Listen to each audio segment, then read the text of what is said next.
અરવિંદ ભુવાજીએ નામ લીધા વિના જ ગેનીબેન ઠાકોરને ખુલ્લો પડકાર ફેંકીને ચેતવણી આપી. ભુવાજીએ કહ્યું કે હું કાળુ હીરાની 32ની મેલડી ધૂણું છું. ધૂણનારા બધા ખોટા નથી હોતા. અરવિંદ ભુવાજીએ ત્યાં સુધી કહ્યું કે રાધનપુર, ભાભર, દિયોદર તથા સુઈગામ પંથકમાં તેની 5000 બાધાઓ છે.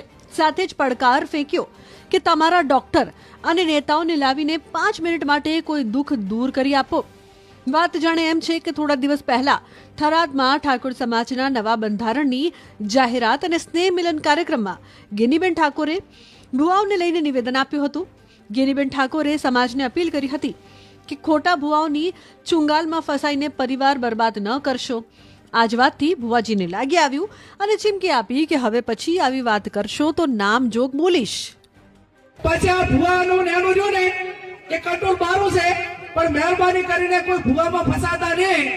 તમારું જે કર્મ છે એનું એ જ અગત્યનું છે. જેવું કર્મ કરશો એવું ભોગવશો. અને એવા તમને ભ્રમમાં ઘાલશે કે તમને આર્થિક બરબાદ કરશે, સામાજિક બરબાદ કરશે, કુટુંબમાં બરબાદી લાવશે અને એવી વેમ ઘાલશે તો આખો પરિવાર વેરવિખેર કરશે.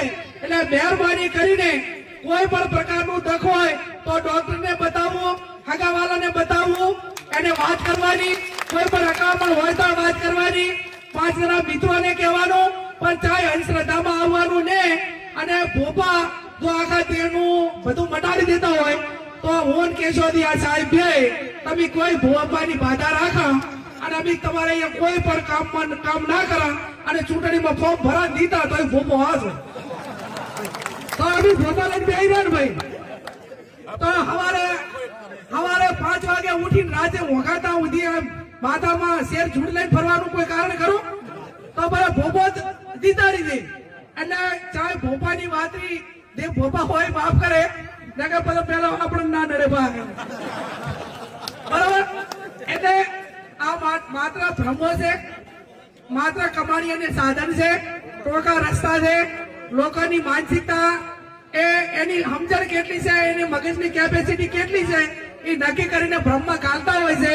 એટલે મહેરબાની કરીને કોઈ પણ પ્રકારની તકલીફ હોય તો જેનો જે નિષ્ણાત હોય એના કંદાવું, હગાવાલાનું હોય તો હગાવાલા કંદાવું, દખ ધાતું હોય ડોક્ટર કંદાવું અને જે કઈ હોય એ 5 દાડે થઈને એનું નિરાકરણ લાવવું.